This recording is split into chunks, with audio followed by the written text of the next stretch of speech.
Hello, everyone. Welcome to another episode of Open Discourse. This week, we're going to tackle a very controversial issue of healthcare. I have with me here Nick, and he's going to introduce our guest host for this week. Right, and some might say after this is posted or hearing about that this is what we're going to talk about this week, that this is probably the most controversial thing we've hit on yet. Yeah. So taking a stab here with Open Discourse. But our guest host today is my beloved older sister. Don't say it like that.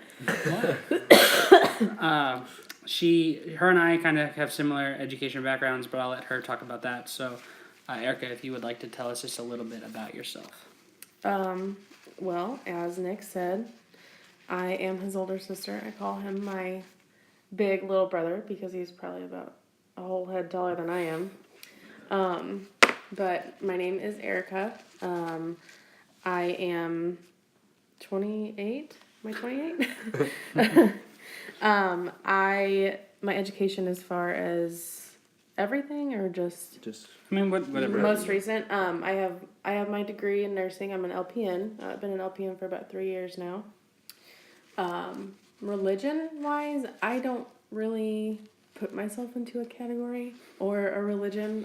I think that's pretty common on this little. Yeah, that's the norm around here, basically. Basically, what I believe is what I believe. And political, same thing. I think that I would classify, if I had to, myself as more liberal, but at the same time, there's a lot of conservative. You have certain views. things that you pick from the liberal side, certain things from the conservative side. That seems to be the consensus as well. Yeah, I think that's the generational difference. Yeah, people our age don't like to label themselves as Republican or Democrat. So We don't like to decide. No. I don't think it's a committing to anything. It's just being mature enough to understand that you can't just vote the same way on every issue. Right. You can't just pick a team and just go with that guy no matter what. You know? And I think I realized that whenever, I was young enough or old enough, I guess, to realize what voting was, and whenever you would watch the nice little political ads on the news or whatever, that they'd be like, well, I don't think that's right, but he's got a good point on that view, kind of pick or choose. Yeah, exactly. So that's where that came from. So speaking of politics, so yesterday, hopefully the majority of everyone voted. Dylan, did you vote? Yeah. No, I didn't. Thanks for bringing it up. I'm surprised at that, though. I'm surprised. No, I didn't vote. But I wish I would have, though. Right. And I need to. I went out and voted for the first time, squared away my registration, and am fully draftable now. Erica, did you vote? I did vote. And one of the issues, actually, before I get too far ahead of myself, we want to respond to another email we got. And again, we love the emails, love the feedback. We've been getting a lot more of that, and I think it makes the show more interesting, makes us more excited, gives us more to talk about. So we'd like to bring up an email we got in regards to last week's episode on politics. We talked about incentivized voting. I forgot who threw it out there as an idea, but we just kind of talked about our thoughts if it would work, and we got the email saying, why do we want people that don't care enough to vote without incentive to vote anyways? Thoughts on that comment? Anyone? I mean, the overall thought of incentivized voting is that you would have a higher percentage of people that vote. I understand that there would be some people who would just go in there and cast a vote and then just get out as quickly as possible and have proof that they voted just so they could collect. Yeah, but what value does that number of votes have if it's not... If it's not genuine and they're not researching it? if it's just for an incentive, That's a good point. The thought behind the incentive is that you would actually look at it a little bit before you would vote, but I don't know. Do you guys think that the majority of people that would go there for an incentive or after an incentive is issued, they would just be going there strictly for that and they wouldn't even care who they're voting for? I mean, I'll be completely honest. Some of the times elections I don't even vote in because I don't have an educated view enough. So, if there was a 10% incentive, hell yeah, you catch me in them polls. So you would be the kind of person who would say, you know what, I do want that, I maybe not 10%, nothing crazy, but a little bit off of your taxes, enough to where you would want to go out and do it. Yeah. You would. Yeah, go, I'll be honest. Like I said, I've voted and I haven't voted, but probably if there was a large enough incentive to vote, I would probably be like, oh hell, why not? But you would like do a little bit of research, and you would like kind of like you would do some research before you went though. You wouldn't just go and just vote. You would actually want to know what's Yeah, right. well, yeah. I don't know if I could bring myself to just blatantly vote. Check all A and Yeah, leave. like majority of the answer is C. Like, that's not the kind of. Right. If it came down to it, I myself would educate myself, but. But you're saying you don't think the majority of people would do that. Mm-mm. Yeah, I can see that for sure. Yeah, I think you'd have to be really careful with what the incentive is, and maybe try to find an incentive that would only bring out people who would be semi-interested in politics. And I don't know what that would be. Or instead of an incentive, I know we don't want to get too into this, but what about just something else that would make people want to vote besides a monetary? First of all, incentive. though, why do people not want to vote? Like, I think so it's many of my friends, like, I asked them if they voted today, and they're like, "No, I don't care." What? I think Why it's- don't you care? Like, this is your future. Like, I think it's two things. I think it's partially accessibility and the fact that people are really busy and they don't want to take the time out of their day or take off work or take time after work when they have to be doing other things to go out and vote. We live in a small town, like, so my when I went to vote yesterday, the line was like pretty long. But some like the stuff I've seen like on the news in like big cities, it's like people waited hours to vote, Yeah, and but I think that's an issue. And I could see that in those places maybe being more of the reason why they're not. But think about it though. It's one day. Mm-hmm. Like you I can't, agree, but you can't mentioned- muster up your. You mentioned you voted and hadn't voted, and like people are like, "Get out there and vote! It's your right to vote." And like I agree, it's your right to vote, and you should exercise it. But if you don't want to, like we don't want you there. Like it's okay if you don't want to Yeah, vote. that's what I'm saying. But like people are like, why need an incentive?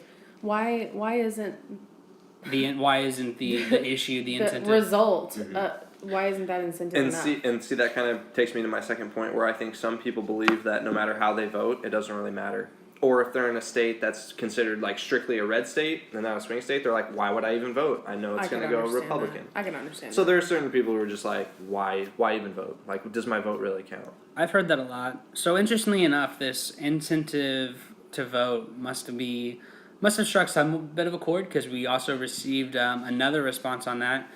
Drew Danke from episode 3, when he talked about diet and fitness, he was actually nice enough and interested enough to leave us a message. So we're going to go ahead and play that for you guys, and you can hear what he had to say on incentive voting. Incentivized voting, I think the biggest issue with that, and of course this probably isn't going to go anywhere, good God, dude, going to go anywhere, but that's the whole idea of the podcast. At least that's what I got from it, is to, for people to engage in open discourse with one another, not just inside the podcast, but to take it outside of the realm of the podcast each episode.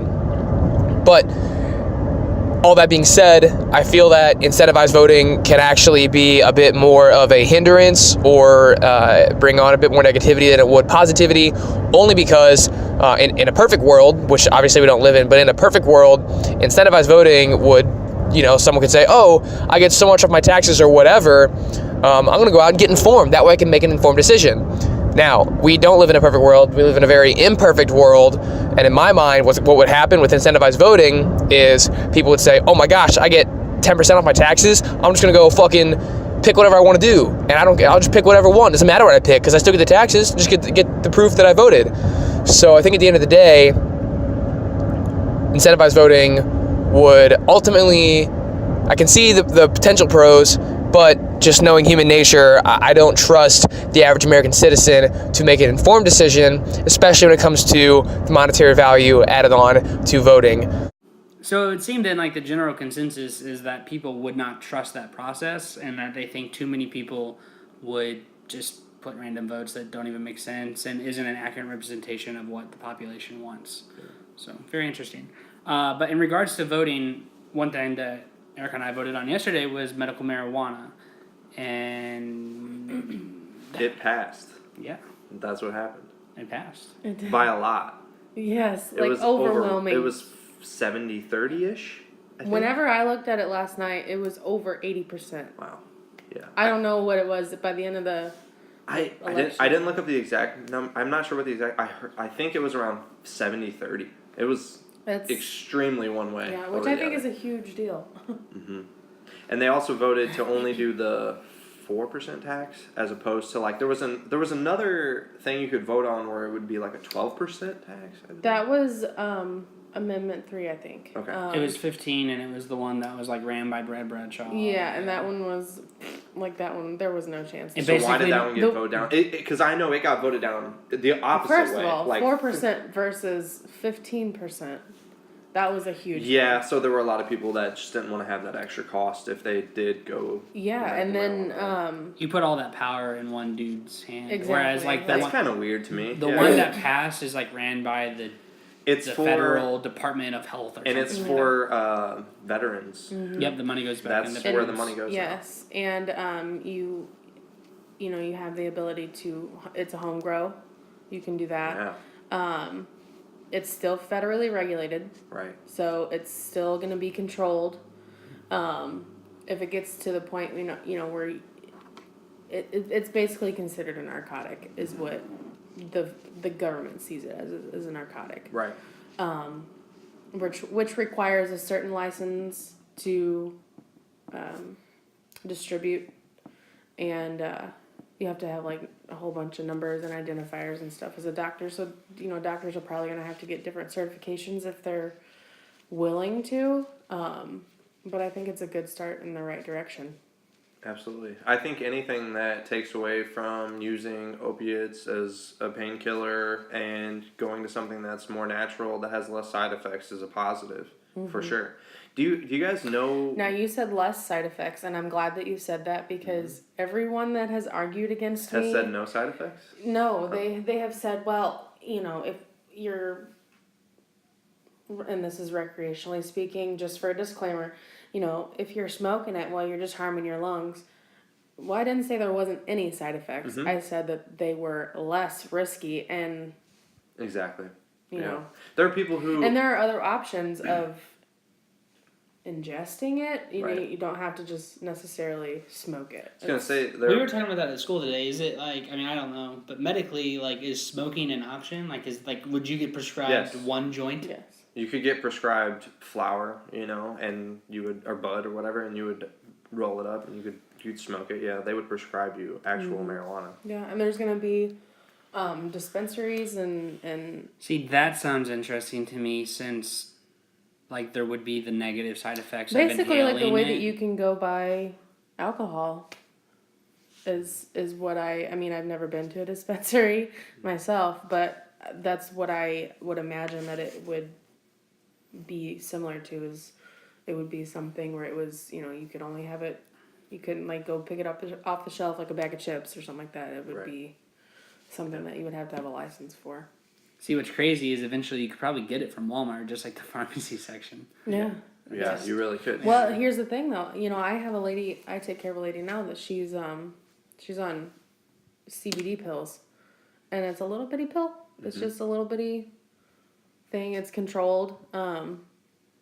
So I mean, you could even take it in a pill form. So what does she use the CBD pill to treat? She uses it for weight loss. She went through a period of time where she was not eating properly. And what she was eating, she was pretty much just, they call it wasting away syndrome. Wow. So she needed that for her appetite? Or- Okay. Increase appetite to gain increase weight. appetite. So anybody And it who has worked. doesn't know, there's basically two molecules in marijuana that most people want to pull out of it, and that's THC for its psychoactive properties, where you experience euphoria, good feelings, and then there's CBD, which is more for a medical use. Research shows that it can be an anti-inflammatory, and it can treat a range of different illnesses and diseases. Epilepsy, cancer, all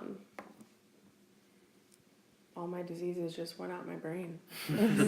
So my kind of question to you guys was going to be, what do you think is going to be the requirement for someone who wants to get a medical marijuana license, like a license to, like, what do you think On the healthcare side, or Yeah. you mean as a patient, what's the I requirement? mean, as a patient, what do you think what are Qualifying certain diseases? Yeah. I was actually trying to look that up earlier because on everything that I have ever looked at since this started becoming an amendment, was the qualifying conditions, and it only says cancer, epilepsy, and other, basically other illnesses. There's no breakdown. There's a very gray area. There's a gray area. There is, and I've looked at other states and I've tried to compare, like what's the same for other states. A lot of it's cancer, epilepsy, AIDS. Those are the three big ones. They're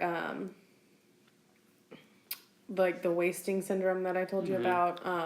The migraines was one that I saw.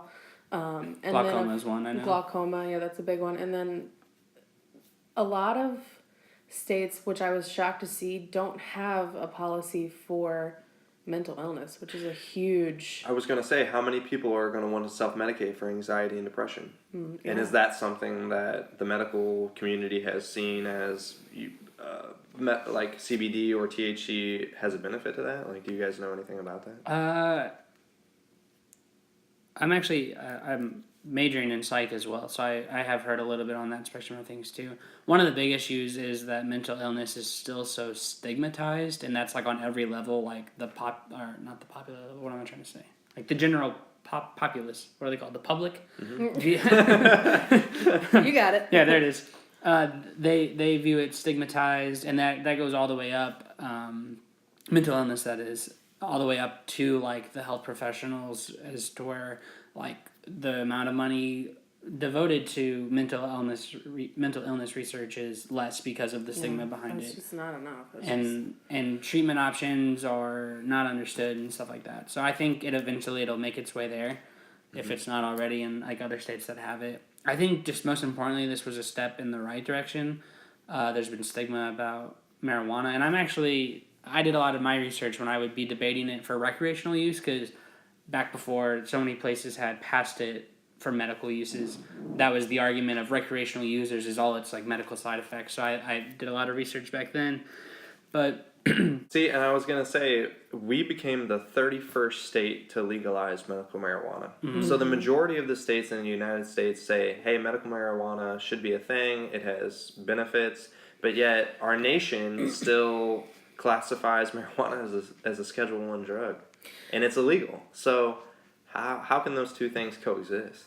it would have to not be I guess nationally it's still Scheduled 1, but in these states it's not Schedule 1, because Schedule 1 literally means no medical use. So to say something's allowed medically, then these states aren't viewing it as Schedule 1 anymore. I'm just saying, how hypocritical is it of our national government to say that this is a drug that has no medical use, whenever 31 out of 50 states have said that it has a medical use and that we are going to use it for medical purposes? Do you really want to open that bag of I was going to say, I think it goes back to the stigma. I don't even know what time period it was, but back when everyone was racist and hated Mexicans.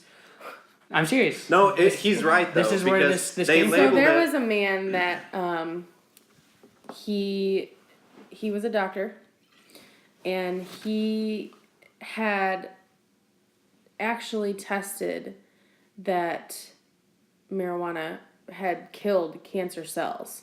And I can't think of his name, but I'd read this article. And he actually went to jail for proving his theory. Because, you hear Big Pharma, their attorneys were like, shut it down. Because it's a cheaper option. It's non-addictive. I'll say it again, non-addictive. And basically, they realized that they would be losing money. So I think that federally, that's the issue, because they, they're not going to have their opiates and their chemo and their all that they are banking on. If these patients start. You're saying that Big Pharma and the lobbyists they have in Washington are in the ear of politicians, and they're making it to where these things aren't passing right now for certain reasons. Yes. For monetary reasons, most likely. And that makes me sound like a conspiracy theorist, but it's also kind of true. It is. I mean, working in healthcare, I see it daily. I personally see it. Like I just read an article the other day. Someone was charged like over $5,000 for insulin, which, I mean, THC versus insulin, that's not the same. Right. But it's like $5,000 for a life. A life's well, not like life saving when you need it, but like it's a dependency thing. It's and life dependent people who take drug. insulin Like take it's it not. multiple times a day. See, and the problem is that the cost to make these drugs is not astronomical. Like we know how to do it. We've been doing it for a long time. Like, and it's not like the chemical makeup has changed all that much to where it's gonna take that much more money to make them. I mean, penicillin is. I mean, antibiotics are relatively cheap in It's terms of mold. other medicines, but it's bread mold. You can grow penicillin in your kitchen. that seems crazy to me. That just seems so crazy. Yeah. And aspirins, tree bark, marijuana's a plant, all pretty well easy. A lot of it is plant based. The only fear that I have that with this all becoming, medical marijuana becoming legal now, is that they're gonna try, like he said, aspirin's tree bark, penicillin is bread mold. Are they gonna try and take this and turn this into big pharma too, like to And where make they're it something really, really expensive and almost unaffordable at a certain point. Possibly. That's my concern with it. See, and along with the that bill passing, there's something along the lines of I believe you can have 4 ounces a month, which is insane. That's a very large amount of marijuana That is a lot. in a month. And then you're also allowed to grow plants. Yes. Which is interesting. You can have up to 6 plants. Yeah, you can grow your own stuff. I mean, I don't know how effective people would be at doing that necessarily. Being farmers for marijuana. Like I don't know how much you It's a very necessarily hard yield talent from that. to. Yeah, it might be kind of difficult to get a lot of product out of those plants, but I mean, I think it's a step in the right direction for sure. And yeah, I think that's the consensus here, at least on the show today, that it was a good thing that passed and step in the right direction. Maybe looking forward. For me, we talked about big pharma. I think that could potentially kill a good thing and end up turning into a bad thing. And not so much the topic of what we're going to talk about today, because we're talking about kind of medical and ethical issues, but I'm curious to see, with so many states legalizing medical, how the recreational debate is going to go. Yeah. For people who have, because I mean, anyone can claim those, the medical benefits of lowering anxiety and anti-inflammatory, but like, does everyone a lot of people like the THC too, the euphoria, absolutely. and like do it right, do it for fun. So I'd be curious to see. I think at that point, I feel like it almost kind of takes away for people who need it. I think where you go into an educational debate about that is you say, okay, those people that want that for THC, that's mental relief. I mean, they want to. It is. Yeah, it is. I mean, that's part of the reason why so many people are addicted to opiates is because of the mental release. But they, you know what? Some people have really, really hard lives, and they come home at the end of the day, and they want a little bit of relaxation, and they don't want to drink a couple bottles of beer. Yeah, well, I mean, they would rather just smoke some marijuana and relax. And you know what? Honestly, compared to alcohol, it doesn't have as many side effects. You can't smoke a bunch of weed and wake up the next morning with a hangover. Oh my God, you got hit by a truck. It doesn't happen. Your body's not like, oh my gosh, what did you do to me? You're just, I mean, there are certain side effects though. Like I don't want to play it out like there's no side effects to it. Yeah, you have to be very, you have to play both sides of the fence because. For sure. One big thing for me, if we're going to talk about side effects, is when people condone it in the use of marijuana in minors and don't see an issue with 13, maybe 16-year-old smoking. Statistically, it's shown that if you smoke before 21, 22, 23, it jacks with brain development. Right? Yeah, absolutely. Which is with anything. If you start drinking before a certain age, that true. I mean, that's the point If of the you- drinking age. you start smoking. Smoking cigarettes. It's which none of it is a healthy thing, but it's all things that people use to relax and chill out. And see, the argument for marijuana is, you know what, let us do it. We'll make the own decision. We won't go overboard and be crazy with it because it's right now you could go out to a store and you could buy enough alcohol to kill yourself. Mm-hmm. Guess what? You can't go out and buy enough marijuana to kill yourself. It's just not going to happen. You're either going to fall asleep or... Exactly. You're gonna most likely you're just gonna pass out. But they're two different things, and it's honestly the less dangerous of the two. And one's legal and one's not. It just seems crazy. It is crazy. I think the we're moving in the recreational right benefit would be the argument would be mostly economic because the places that have legalized it recreationally, their economics have skyrocketed Yeah. so much that they're like, what do we do with all this money? Like, Colorado gave state tax money back to its residents Yes. because of the amount of money made off of Yes. taxing marijuana. so That's crazy. So, in regards to money, and we kind of touched on it with Big Pharma, one thing I want to bring up in regards to ethics, how do you guys feel about the dangerous like heroin and opiates that people are addicted to? Naloxone is given for free, free in air quotes, and that's the antidote for heroin overdoses. How do you guys feel about that? Also known as Narcan. Narcan. Is Yes. what most people Yeah, refer to it Narcan. as, is Narcan. which is the, like you said, the antidote for overdoses and heroin. It literally reverses the effects of heroin. Makes you start breathing again, because that's what heroin. That's So- how heroin kills you. so You It stop breathing. suppresses your system. I was going to say, if the question is, am I for it? 100%. If someone makes a mistake and they OD'd on a drug and it could save their life, I'm 100% for them being administered Narcan. I agree with you to a certain extent. The problem where that comes in, I have two problems with that. I feel like it is basically a get out of jail free card.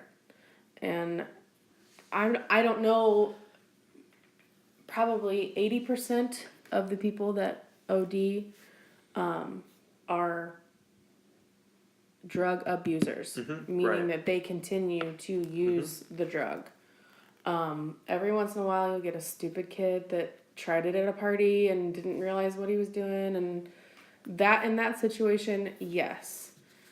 In the situation where it's like, oh, Johnny's here for his fourth overdose this Exactly. month, like it's like, Yeah. come on now, like, and that whenever people like that versus the people that need the life-saving drugs, insulin, chemo, that kind of thing, that Have they to pay have for to it. pay Yeah. so much money out of pocket, and people are literally dying because they can't get insulin, which is the scary thing. I mean, I've been taking care of people and I've run out of insulin to give them for the day, and I'm like, oh my god, like what's gonna happen if they don't get the, because their blood sugar is gonna skyrocket and they're gonna go into diabetic coma. Like, it's just See, and I agree with you, because I believe in giving people second and third chances, but fourth, fifth, sixth, seventh, like, I understand that there's a point where you're abusing the system and you're kind of taking advantage of getting this. I don't know if it's free. I don't know exactly if that person has to pay for the I think drugs that it's- are administered to them, or if that's on the government. I don't know how that works. Well, I mean, obviously there's going to be cost to it. Who pays for it? I mean, do you get a bill after you get, injected with Narcan? I don't know personally, but I think either way, like, they didn't make that choice of getting injected. So if they can't pay, like, even if it does fall Well- on them, if they can't pay, they're not going to pay. And it's just like any other healthcare issue. Any other, if you go to the emergency room, people abuse emergency rooms because they can't pay for it. So, what are they? Yeah.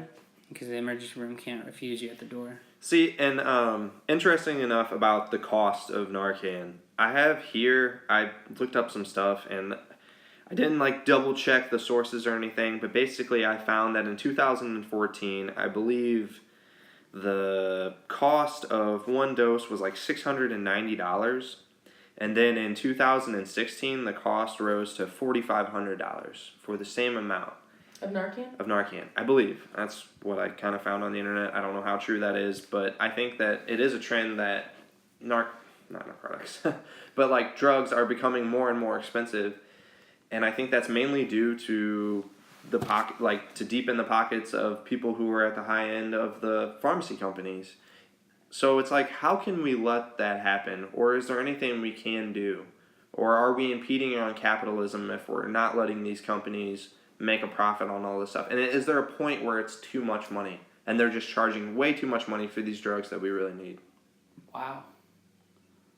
I That feel was- like that was the question of the century. That was boom, there it is. So one statistic I think I remember hearing, and again, kind of like you said, didn't double check it, but it's something I've heard a lot, is that epinephrine, a life-saving drug for people who have allergic reactions, is 600% markup of true. the cost to make it. Yep. And so it's these companies need to make money to keep doing things, and I understand that things aren't free, but companies Here's the like thing, Walmart's profits probably aren't 600% on their products, and they're doing fantastic. So what's the cutoff of When did we decide when it's legal? yeah, like how can we regulate that? Here's the thing, though. My theory, and I don't know, I'm not a business major. I'm a nurse for a reason. In my head, if you jack up prices so much, people are gonna stop buying them. Mm-hmm. And I feel like if you keep your prices lower, you're gonna have more customer flow equaling more money, right? Is that like? Yeah, I think that's true to some degree. I mean, that's like Walmart. That was Walmart's tactic. They're really not that cheap compared to some other places, but they would kind of monopolize the competition and then keep prices low, so everyone was coming there. But I think where big pharma gets away from that, Is it because it's all necessity? It's all necessity stuff. Like you might stop buying, clothes that cost too much and buy cheaper clothes, but like you got to have your insulin, you got to have your EpiPens. It's like I agree with you. I think it's two things. I think it's But I think necessity. Sorry to cut you It's off. okay. Go ahead. you're a guest here on Open Discourse. You can do it. I think that people are opting out of the expenses because they just cannot afford it and they are dying. I've seen that a lot too. Yeah, so it's out of necessity that they need those drugs, but also the cost just keeps going up and up and up, and there's no reason for it. So it's kind of like, just as an example, if it costs $50,000 to build a house and they charge $150,000 for the house, it's like, well, what if it still costs $50,000 to make the house, but they charge you $2 million to pay for it? It's like that's kind of the point where we're getting at, where it's almost unobtainable. Yeah, and when does it end?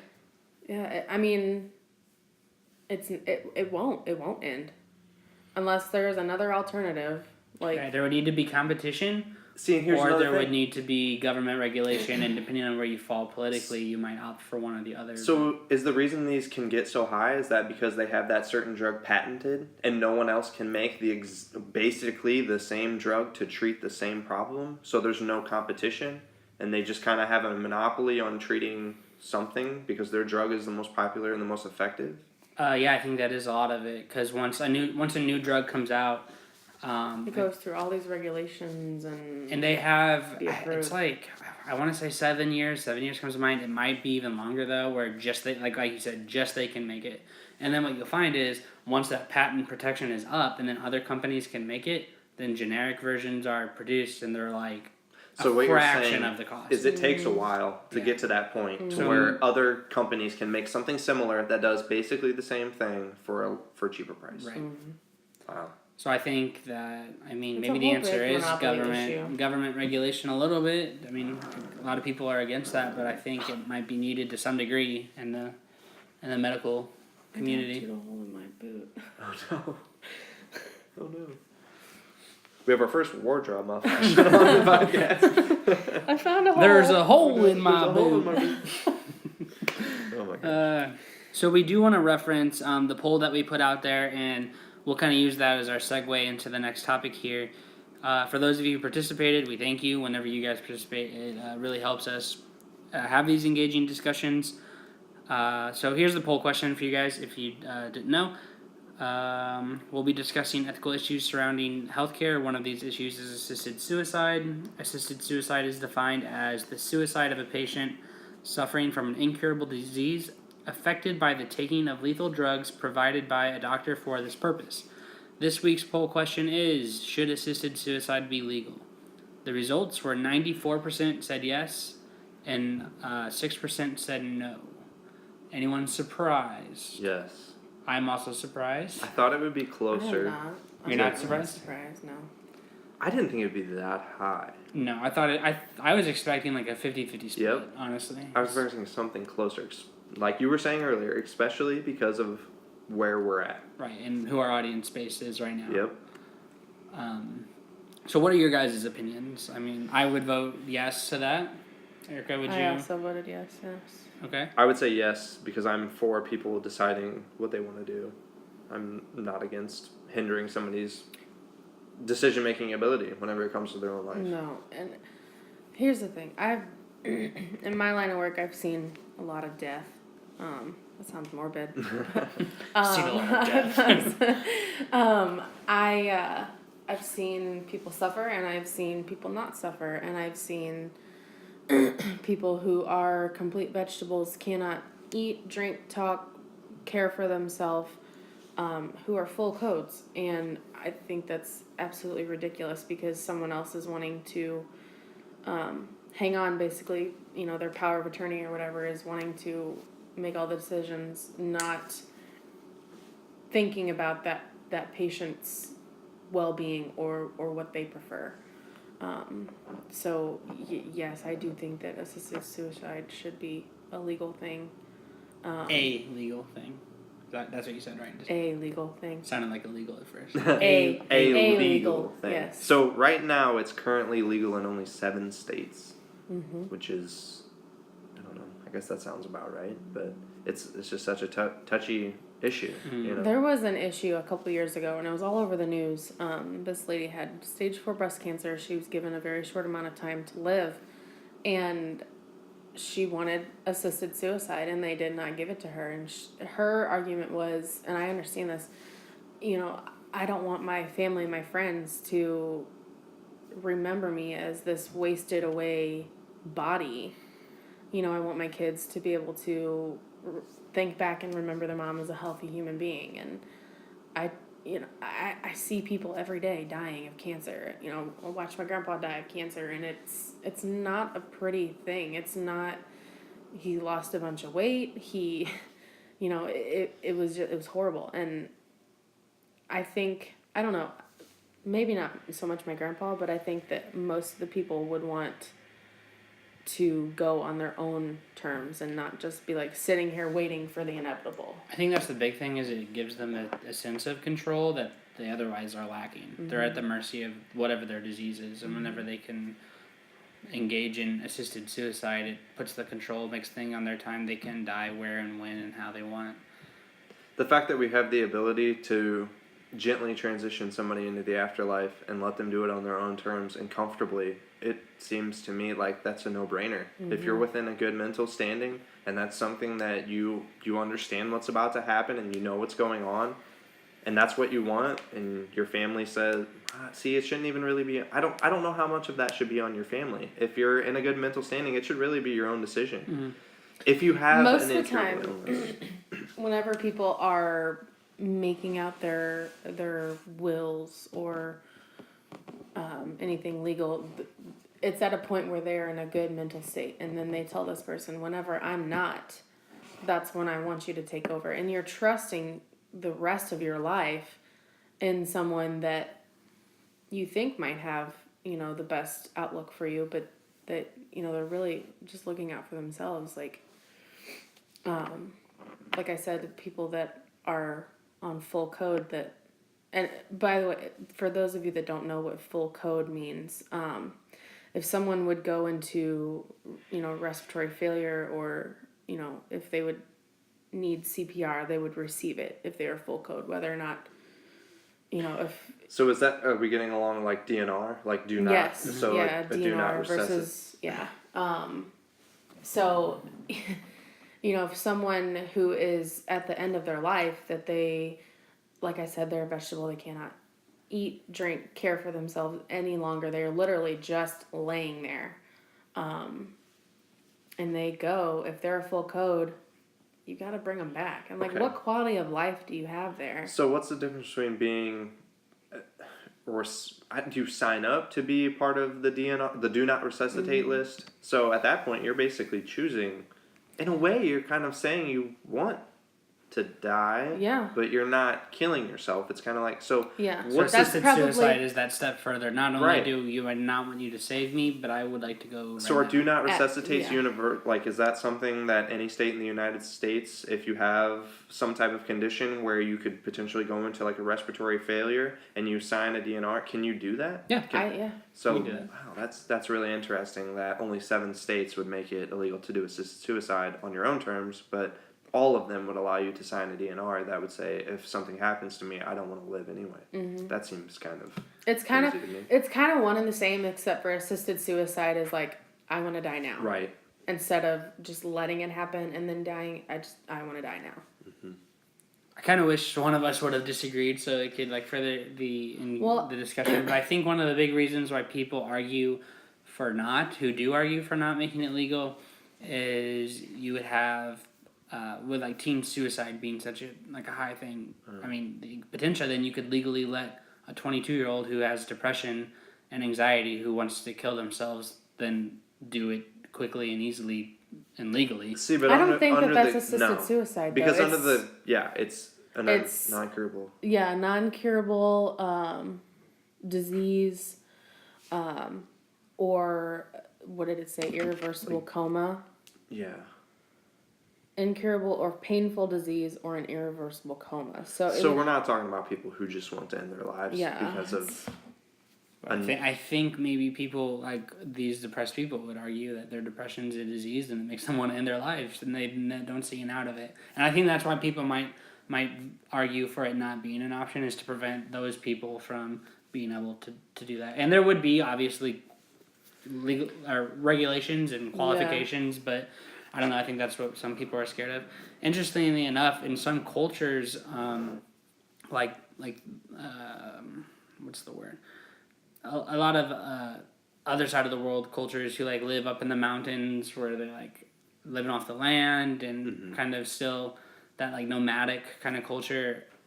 You brought up the word euthanasia, and it is very common and accepted in their cultures that like whenever someone in their society gets so old that they can't provide, they're only taking from resources and they can't provide, they're literally left out in the cold. But it's like to die, and that's their culture. So it's kind of interesting too how different cultures view this. I think issue. you're thinking about people who are Inuits, who are like people who live in igloos, and people from the north. I don't know how to explain it. But yeah, somewhere up there. They basically Where it's cold. In their society, whenever you reach a point where you can't provide for everyone else, and you're only taking, you're not a member of the community who's providing, you just get sent off. But it's not considered like bad. It's it's not. accepted that that's their time. Yeah. I think in a lot of Asian countries they do the same thing as well. Yeah. So I definitely think your culture plays an aspect in how people feel. So one of the things that we brought up when talking about assisted suicide was how much does like the cultural impact and the family members like feelings impact, and like how you're affecting other people in making these choices. One hot topic today is vaccinations and whether or not a lot of friendships. Yeah. So what are your guys' thoughts? People feel so strongly about that topic one way or the other, and I feel like it's such a divisive thing where if you go one way and another person disagrees with you, that's just like you butt heads right there. So how do you guys feel? Here we go. So this is the only controversial topic that I will engage in on social media, because of the background that I have, and because people are just so uneducated, and the quote unquote education that they do have is internet and Jenny McCarthy and that whole autism thing that is just bunk. Like I'm just gonna say it's. So, along with that, so I think you know way more than I do, and I did go to the internet and I did a little research, and I specifically looked up the connection between autism and vaccines. And my opinion on vaccines is that you should have your kids vaccinated for multiple reasons. And here's the tie to here's the tie to autism. So there's one study that I believe was in 1998, and it was one guy who had a study that had a connection between your MMR vaccine, which is your measles, mumps, and rubella. Okay, so he connected that to autism in his study. But what they found was that he skewed statistics, he made up data, and he later on, the whole thing was thrown out. Everything was discredited. Yep. He lost his license. Lost his license. There was multiple... He was sued. Organizations that did research on it, and they did tests, and none of them found any links between the MMR vaccine and autism. So where that came from, I think, is because the MMR is a live vaccine. And whenever I say that, people are like, "Oh, you're shooting me with MMR." No, it is a decreased strength of a strain that will condition your body to immunize itself based on what is introduced. It's the same idea like whenever you're letting your child out, your newborn out for the first time, that they are going to acquire bacterias that are in the air and whatever that are going to strengthen their immune system. It's the same idea, except the MMR is with an actual disease. So that's people, and I think that by seeing that it was an actual disease, he took that opportunity to be like, well, you know, this is, you're injecting yourselves with these diseases and you're giving yourselves these other diseases, and it was totally debunked, and it just, I don't even know why there's an argument anymore. It's frustrating whenever people hold on to something that if you take 10 minutes and you really do some research, you can find out that the study's been disproved. Yeah. So the whole basis of that argument has been denounced by...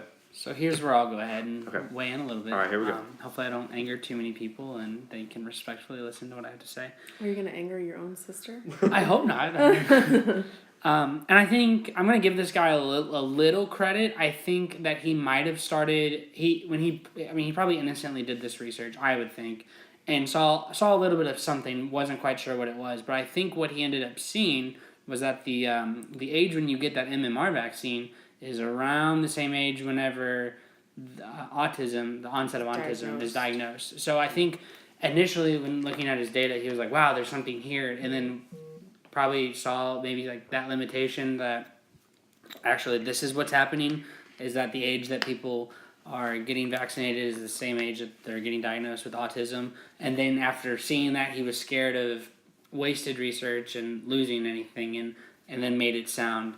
But either way, you know, it's been debunked, like you said. So I agree. If that is people's reason for not vaccinating their children, you need to find a better reason. And I will say that why I think you should vaccinate your children. I think that people should have the right to not to, and I think if they so choose, and I think that people on the other side of pro-vaccines need to not call them immediately idiots and like start this whole autism debate that might not even be their issue.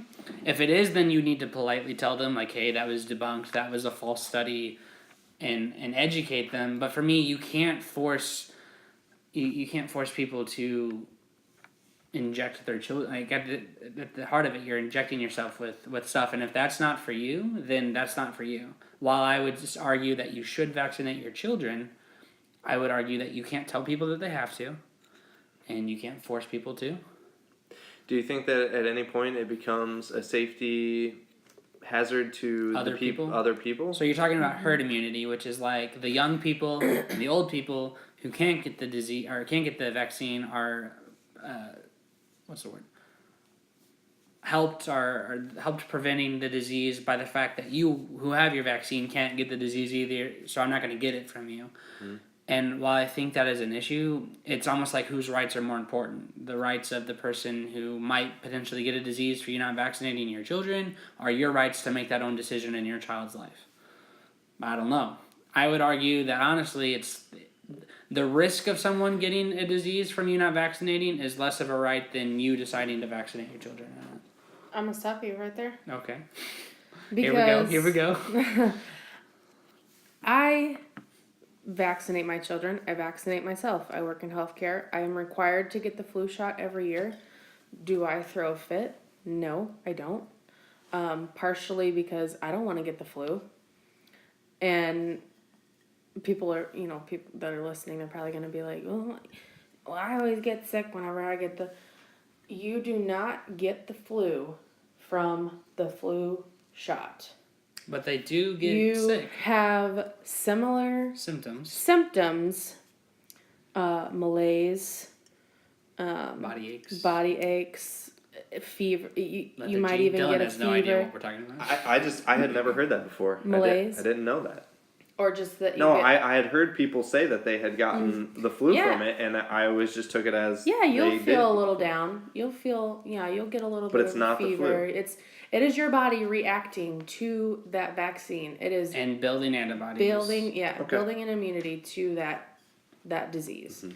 A lot of people argue that the flu shot, that it's not the right strain. It's from previous strains that have come out, that there's going to be a new strain. And I would argue that, and I honestly think that the flu vaccine is so pushed because it's Big Pharma pushing it. Not that, like, I think statistically it's shown to in 60% of the people who get the flu vaccine, it'll work. I think is like the statistic, which honestly, I mean, more than half. That's a pretty good statistic. But at the same time, I think it's being heavily pushed because every year you got to get it and spend money on it. And I would have no doubt that pharmaceutical companies are making money off of these flu vaccines. Oh, I'm sure that they are. That's the one vaccine that I would be like, yeah, you don't need that one. But going back to like childhood vaccinations, like I'm making the decision to vaccinate my children for their safety and for others. If you cannot be competent enough to vaccinate your child and a child so I have a 7-year-old, a 5-year-old, and a 1.5-year-old. Now my 1.5-year-old has reached the point where she can receive most of her vaccinations. Before then, there was a measles outbreak, and you can't receive the measles, mumps, and rubella until you are a 1-year-old, a year of age. So there was a measles outbreak in St. Louis, I think, recently. And if that, if my kid would have gotten measles from somebody because she could not get it, I'm blaming you as a parent. Exactly. So because that kind of you're choosing not to vaccinate your child whenever the risks outweigh the benefits. Did I say that right? You're saying the benefits outweigh the risk is what you're trying to say. Yeah. So but imagine the flip side scenario where your baby turns 1 month-old and you are government mandated to go to a healthcare clinic and they have to be injected with it. That's the alternative. Or you respect people's decisions to not get vaccines. No, I don't respect people's decisions to not get vaccines, and that's why I'm gonna ruin a lot of friendships. I am a firm believer in vaccines that diseases that were eradicated are coming back because people don't want to vaccinate their children. I respect educated decisions of not vaccinating your children. Like I said, if you're like, they're gonna get autism, like, no, sorry, you're wrong. If that's your only reason, you need to go vaccinate your child. So are there other drawbacks besides that? Or is there any research that shows that getting vaccinations can cause some type of drawback or symptom? So I think probably there would be little to none, but I think a big thing would be religious and cultural. I think it's more religious and cultural values that I would authenticate more as a valid reason to not get vaccines. Like Jehovah's Witnesses don't get blood transfusions. I don't know if they get vaccines or not, but I know they don't get blood transfusions. So if they don't receive blood transfusions because they consider it a gift, and Jehovah's Witnesses do not receive gifts. That's either way. I'm saying that if your religious or cultural value or perspective goes against vaccines, and that is why you're opting to not, I think that you should have the right. See, but the reason this is such a hot topic is because you're putting other people at risk. Why is everyone else's health in your hands? Like, why is my health in your hands? Why is that fair? Whenever I did my job and I went and got my vaccines, but you want to be like, I don't really want to get the vaccine. My religion doesn't agree with it anyway, so I'm just going to get measles and pass it to everybody else that can. I feel like the argument goes both ways, though. Then that person would say, well, why is your right to possibly get measles from me more important than my right to not vaccinate myself if I choose to do so? So this is how I feel. That was a horrible... No, why would you say that? Why was the my right? You just said my right to get measles? What kind of right is that? Why would anybody want to opt themselves? They're not wanting measles, but they're wanting to, for whatever reason, religious, cultural, or maybe some validated research, they want to not vaccinate themselves, and that is their right. You were saying that. Why is my right to not get measles from you any more important than your right? Yeah. Why would I want that kind of a right? Don't you need to say I just think that what you're getting at is the hot button topic. It's like, do we take the greater good and do we kind of look at the pros of this and make everybody do it because of the pros and because there are so few cons? And can we actually make people get a vaccine? Like, is that possible? Let's bring up ethics. Autonomy is the ethical right that people like have the rights to make their own educated decisions for themselves. Mm-hmm. And then I think it's I'm going to say the word wrong. Beneficence?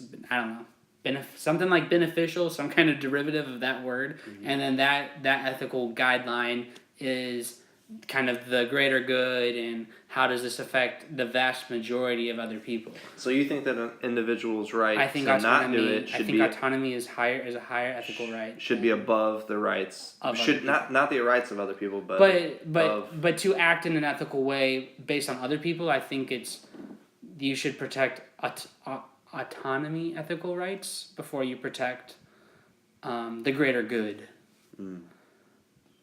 I don't know how I feel about that. No, because I'm all for the greater having... good is it's a majority thing. Like it. So and on like, open discourse, we might have reached the first controversial thing. So you're saying that, you know what? I have the right to single-handedly take down mankind without getting my vaccinations because that's my right. Like, what kind of person has that? See, you're taking outlook?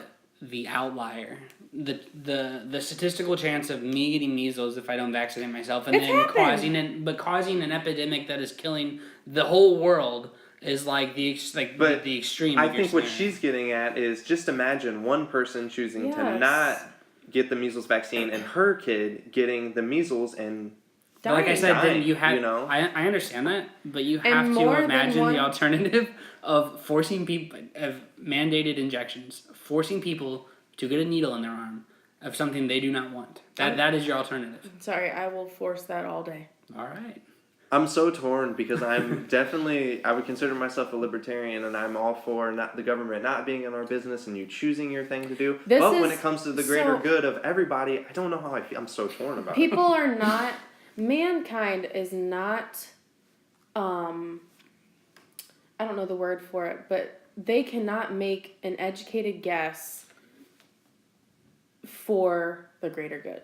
Does that make sense? Like, isn't that what you're wanting that to do? is why that's the point of government, is that if we were just allowed to do whatever the hell we wanted to do, like people would be burning in the streets and like there would just be mass chaos. Like there has to be some kind of, and this is one thing. I would agree. That's why there's laws against murder and rape and speed limits, but I think that their jurisdiction stops pretty close to healthcare of like what they can force people to do or not to do. That's why we voted for medical marijuana. So if we don't want government to tell us no. If murder is illegal, then why aren't vaccinations mandated? Because you're basically, if someone catches a disease, they're murderers.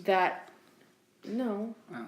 If someone catches a disease that they can do nothing about because of their age or immune system or what have you, they physically cannot do something about it.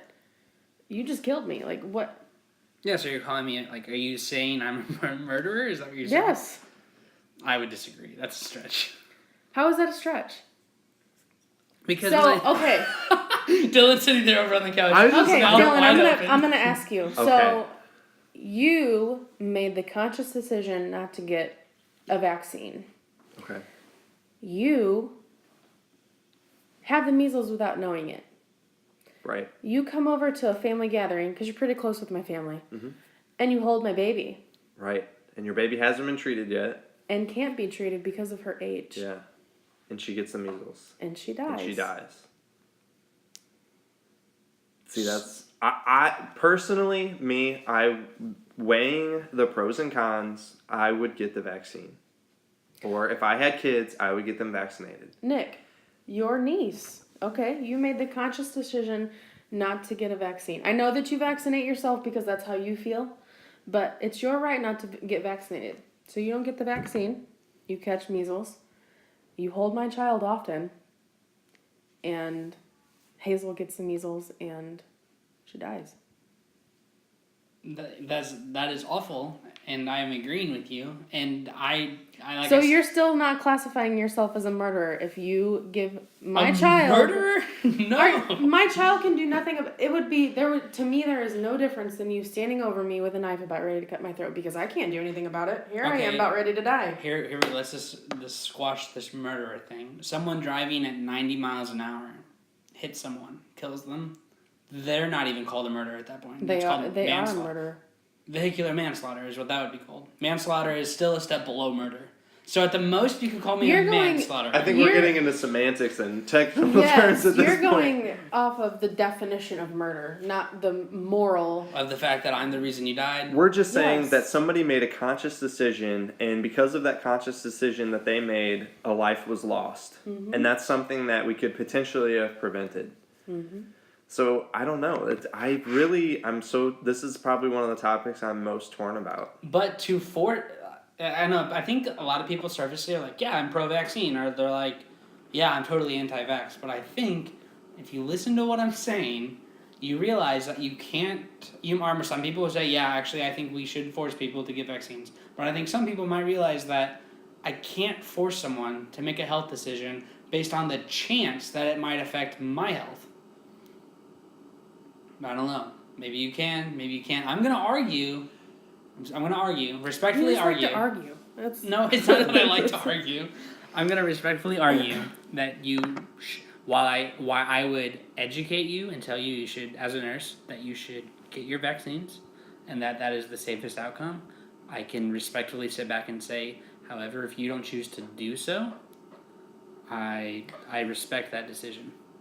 And then at the same time, I think there's some kind of accountability on you. If you have a 6-month-old and you plan on vaccinating your child, be a little containful with your 6-month-old until they have their vaccine. See, but you also don't know. You don't know with the general public, right? But in contact with. I mean, I don't know what it looks like when an older person, like a full-grown adult, gets measles, but I would imagine they show some symptoms of sickness.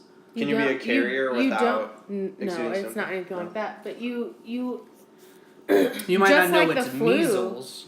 There's an incubation period where you don't have symptoms. True. All I'm saying though is like if someone's unvaccinated, they're older, they get measles, and I don't know that, but they're coughing. I'm gonna be like, yeah, you probably shouldn't hold my baby. And I mean, like I don't know, but what kind of antimicrobial techniques, like, can you kill measles with alcohol wipes and Germ-X? No. They're immune to that? I don't know how it works. If you could kill, there would not be vaccines for them. Well, I think you can. That's why we like bleach stuff and wipe things down. That's the whole point of alcohol wipes. So you're gonna take a bleach bath because you don't want anybody else to get measles? No, I'm just saying that just because someone might be able to get measles because they didn't vaccinate themselves doesn't mean that there's not protections that you can make. I don't know. I think we've hit. Dylan's cracked open another beer. It's getting that serious. I think we have. We've reached an impasse. Yeah. SpongeBob reference for those of you. The point where we are going to agree. To agree to disagree? Yes. Respectfully so? Yes. So this is the first time because this has you're happened. my little brother and I love you. This has happened on Open Discourse. So I think we need to make like a ritual of like, I don't know, a handshake or like just some kind of like agreement to disagree. We just need to say that after we have a disagreement like that you both respect each other's opinions and that we get along after that. That's the whole point of the Open Discourse. Yeah. Is you can have a discussion with people and you can disagree and you can get along. It is possible. Okay. Believe it or not. It's weird. We're still sitting in the same room. Yep. So no one's lunged or attacked. That's our overall goal here. That's what we're trying to promote is good conversation between people even if you disagree. That was nice. That was refreshing. I appreciate your views and your values. We have these kind of conversations all the time. We do. Okay, so here, kind of segueing into our final topic. Is healthcare a right that people should have? Should they have universal healthcare? Should that be a thing? Oh boy, we're gonna hop in. We're gonna hop in again. Yeah, should you have to pay for it? We have different views on this too. So, so the alternative you said, is it a right or is it a privilege? Is the terminology I like? Yeah, kind of along those lines. Is it something that the government should make sure that everybody has healthcare? Or is it possible? I mean, I know that other countries have that. Switzerland, probably Sweden, those Australia, those Norwegian countries, some European countries have a universal healthcare system, and it works really well for them. Is that something that could work here? And if it isn't, why would it not work here? You guys are both in the health field. How do you feel about it? You want to go first? No, you go first because I kind of took over the vaccine situation. So. Okay. So I'm gonna go with privilege. I think it's a privilege. All right, here we go. Second disagreement. Round 2. Here we go. I think it's a privilege because here's why. I'm a healthcare. Well, not yet. I'm still a nursing student. But once I'm a nurse, I'll be a healthcare professional at that point. And doctors and nurse practitioners and radiologists and all these people who have a degree in some aspect of health are professionals in their fields. So to say that it is a right, you would again have to, if it's a right that everyone has to healthcare, then it's something that the government has to provide to people, make it possible. And while I do think that healthcare should be affordable, you cannot tell a doctor that they have to.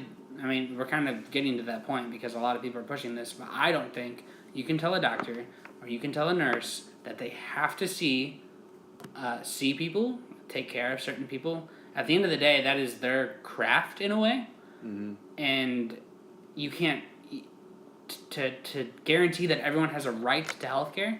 You literally have to take Dylan's writing notes. You literally have to take. You'd have to take a doctor and tell him he has to see this patient. He has to work these hours, and he has to. So while I do, and I guess how do they not do that already? Because if I and I respect. First of all, I respect your opinion. I always will. I respect you too. I respect everyone in this room. Always the amount of respect in this room right now is just ridiculous. So how do they not do that already? Because as a nurse, whenever I go to work, I am told that if I refuse care to somebody, that I could lose my license. If I walk out in the middle of a shift because I don't want to work these hours anymore, I'll lose my license. And I'll get blacklisted to where I cannot no longer be a nurse. So, I mean, that argument, I don't know if I necessarily agree with that point. But I've seen a lot of people that do not have insurance or the means to pay for health care, and that's where the abuse of the emergency room comes in. I mean, I'll admit there's been points in my life where me or my children have not had insurance because we were, I just got a new job and I was, within that 90-day window or whatever, like currently, actually me and my children and my husband, we do not have insurance because I just got a new job a couple months ago. So, it's that point to where, okay, do I go to the doctor and I have to pay right then and there for them to see me? Or do I go to the emergency room for something that's not necessarily emergency room worthy and go there because I know that they have to see me? So I guess that would be my answer to it. You said, so how are they not doing that already? Doctors' offices can refuse to see you. They can refuse to see patients because unless you present with an emergency, like I think legally the law is if you present with some kind of, like your arm's cut off, they have to provide stabilizing treatment according to their capabilities. So like if you need like life-saving surgery at a doctor's office, well they can't do that. So like you're not going to get that from them. But they do have to like do their best to stabilize you according to their abilities and get you to care that you can. But they can refuse right now, and a lot of people feel the way that you do, that it should be a right. Everyone should have access. So that's why there's legislation that makes the ER a place where that is the case. Anyone can go to the ER and be seen but even there, I think that they can, a physician, you won't see this a lot because satisfaction scores are such a big thing, but a physician could legally refuse to see you if it's not a medical emergency. You want pain medicine or you are throwing up, but other than that, like they can rule out that you're going to die from this. They don't have to see you. Legally, they don't have to. They often do because of the satisfaction scores. a physician versus a nurse. Right, and because- there is a difference there too. I think the physician is like the pinnacle of healthcare because they're the ones who can diagnose and prescribe. You and I, as a nurse, when we go to our jobs, we have to do our jobs because that's what we signed up to do. The physician has a little bit more freedom. But I would try to find some middle ground here and say that while I think it's a privilege, we should still strive to make it affordable and a privilege that I would say 95% of the population can obtain.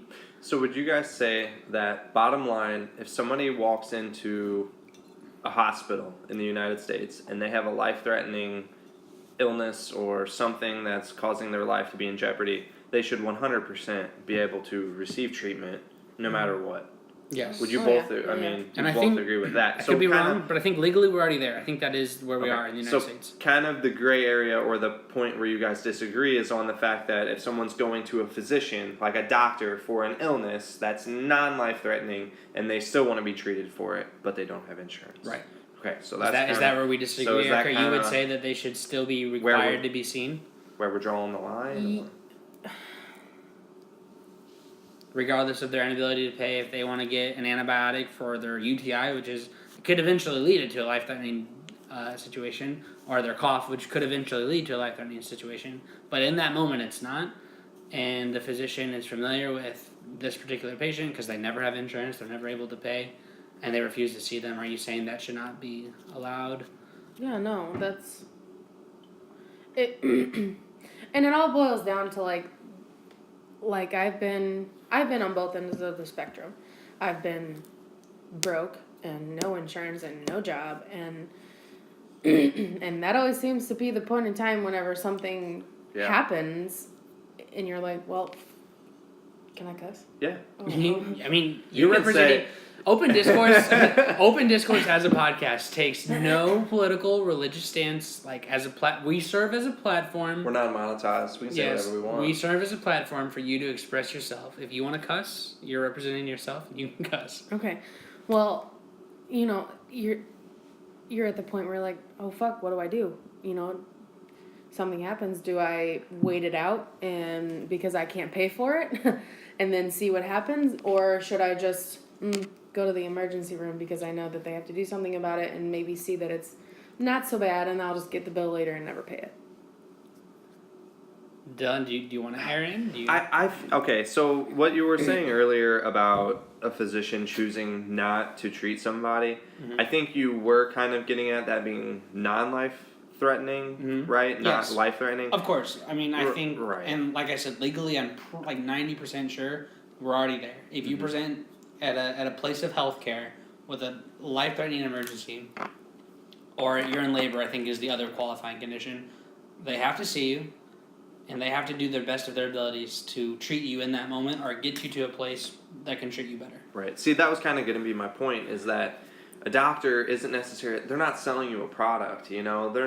They didn't go through all that schooling to give you a service. It's to save your life.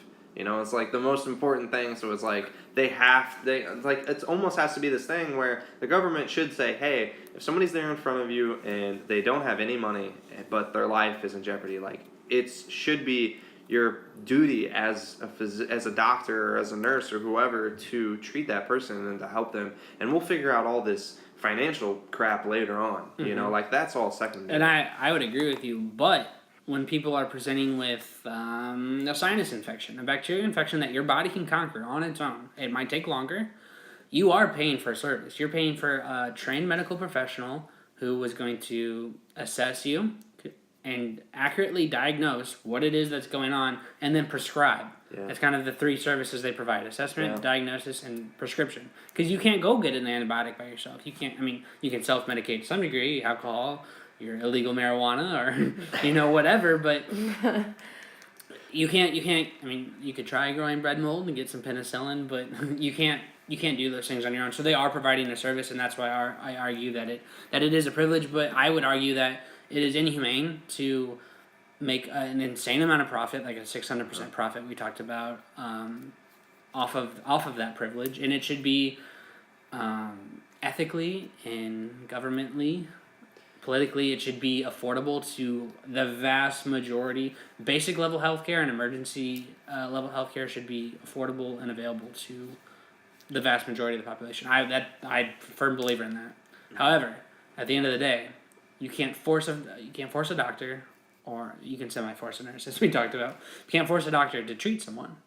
I mean, back in the 1800s, doctors like traveled around and like went into your homes, and it was very much a privilege. Like if you were a poor farmhand, the doctor didn't come see you. Yeah. It was the rich landowners. Yeah. Not that we should go back to that, but it's still like it was a privilege, and it still kind of is a privilege. It should be affordable, but I don't know. So whenever it kind of comes to paying for medical care, we all agree that it's way too expensive. Oh God, yeah. Actually, I have papers in my purse. Actually, so I hit my 90-day mark at my new job, and I get to sign up for insurance. And one of the insurances that they offer was $451 per paycheck. Wow. Per paycheck. I get paid on the 10th and the 25th of every month. That's $1,000. That's like majority of one of my checks. For my family to have insurance. Yeah. The other option was this like little bitty, mini, they call it the mini med. And it was $60, and you get 80% of expenses covered, a $20 copay, only 6 visits per year, which I felt like I can't. You have kids. I have children. I can't afford to pay over $1,000 in insurance plus whatever it's not going to cover. But then at the same time, my children are going to need more than 6 visits a year. So I don't know if we have. Actually, I do know we don't have the time to cover insurance itself in this episode. But in my personal opinion, that is the real culprit of hiked up medical expenses. Medical expenses, yeah. I think they are unneeded. They're a stupid third party middleman, whatever you want to call them, that's in healthcare that does not need to be. Like I said, that's probably good. Could very well be its own discussion, but I would argue that they're the evil one, and they're the ones that need to be removed, and that would fix healthcare. But in all honesty, I mean, I think that if the cost of healthcare came down, we eliminated insurance completely and just paid for healthcare out of pocket to where single payer is what it's called. Or direct pay, something like that. And it's not jacked up the way that the 600% or whatever, then I think that the world would be a better place. For sure. I totally agree, because like you were saying, right now, you're paying $1,000 a month. If you choose that plan, $1,000 a month in premiums. And I still have $1,000 deductible if I would. So you got to pay $1,000, and that's the yearly deductible, right? Mm-hmm. So before insurance pitches in at all, you still got to pay $1,000 out of pocket. And I guarantee you, in their policies, there's things that aren't covered. Mm-hmm. Certain medical things, pre-existing conditions, all that stuff. Whereas, like, if you just went to the doctor and paid them, because what you do is you pay your insurance company, and then your insurance company pays your healthcare provider. Mm-hmm. If you just paid your healthcare provider, then they would cover. There would be no coverage. You would just pay for what you need, and it could be cheaper because there's no middleman who needs to make money. Like going and getting your hair cut. Exactly. So here's another thing I want to talk about as far as universal health care being a thing. Do you think that it's possible to reallocate like resources, like the taxes that we pay and the money that we give the government and the amount of money the government spends on, let's just say, defense and whatever, other things? Do you think that it's possible to take some of that money that we spend in other places and focus that on healthcare and just use some of our own tax dollars to supplement medical care to where it would make it more affordable? Do you think that is a possibility, or is that something that you think I would say happen? Yes, but I think then the debate would immediately go into, okay, who's getting cut? Where are we cutting funding to provide for healthcare? Erica, this is kind of something I was talking about on the way up here, but for me, defense spending, infrastructure spending, and educational spending are like the top 3 priorities. Mm-hmm. So some people might say cut defense spending and use that to pay for medical expenses. But I would say those are my top 3 that I want paid first, and anything after that. So I don't know. I might sound stupid saying this, but I don't know what defense spending is. Just like Army, military, Oh, okay. like Homeland Security, like okay. all Police, of, yeah. like, and a lot of people argue that some of those positions, like the CIA, the FBI, the whatever, we're spending so much more money than like every other nation, and we also have our hands in. We have troops in so many different countries, and we're spending billions of dollars to keep them over there and to pay for that, and that's money that we could be using here at home to make our nation a better place. Like, I'm not saying we shouldn't be there. I'm not saying we shouldn't defend ourselves, but maybe there's a possibility that we could cut back on some of that to better the lives of the people that are here. Mm-hmm. I think that's definitely a possibility. Mm-hmm. I would agree, but I would cut something else before defense is the only thing I would say. But what do you cut, Nick? What's What do the you answer? cut? What do you get rid of? I don't know. No, I care about the environment, but I would cut environmental. I would cut other welfare, like I'm not going to give specific examples, but I would really dive into welfare and maybe see is healthcare welfare. I'm going to make that a thing, healthcare welfare. Ooh, Yeah. there you go. Is that more important than some other aspect of welfare that is currently getting covered, like unemployment or disability? Is the healthcare more important? Should the funds go there?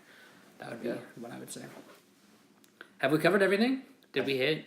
I feel like we have. Yeah. I feel like we had a lot of good topics that we hit. That was pretty good. Mm-hmm. So I think this is the longest episode of Open Discourse so far, based on time here. We appreciate it if you've watched the whole thing. We're glad you're or listened to the whole thing. We're glad you're still growing with us. Dylan, I'm amazed personally at how far this is. Just an idea of, like you were talking. Let's just, at the very least, we'll record ourselves on my cell phone, and just how many people are interested in engaging in some open discourse. And It's great, and that's really what we wanted. We just wanted people giving their input and telling us what they think and giving us places to build off of.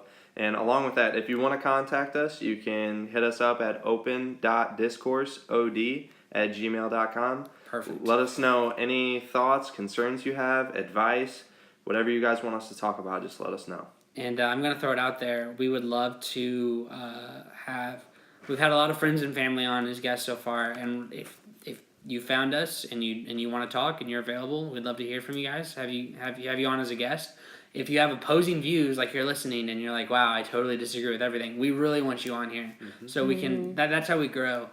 And Erica, thank you for coming out tonight and being a guest on episode 5. We really appreciate you being here, and I feel like every podcast we get better and better, and just, thank you. Yeah, you guys are welcome. I enjoyed it.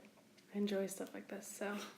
I think a lot of people secretly do. Yeah. And I'm glad that we can maybe be what starts it in homes and That's friends, the goal of this podcast, to promote talking to other people, have long conversations with your friends and your family, and respect everybody's views. That's what we're getting at. Find some middle ground. Yep.